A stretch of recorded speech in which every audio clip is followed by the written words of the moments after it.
Hi! In front of me is OPPO Find X5 Pro, and today I would like to show you how you can switch on or off easy mode on this smartphone. Start by opening settings. Now scroll down and choose special features. Following that, you need to click on simple mode and click on enter simple mode. Then wait a bit, and as you can see, easy mode is now on.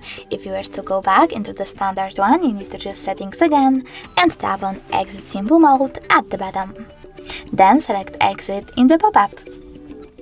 Thanks so much for watching. If you enjoyed this video, don't forget to leave a like, comment and definitely subscribe.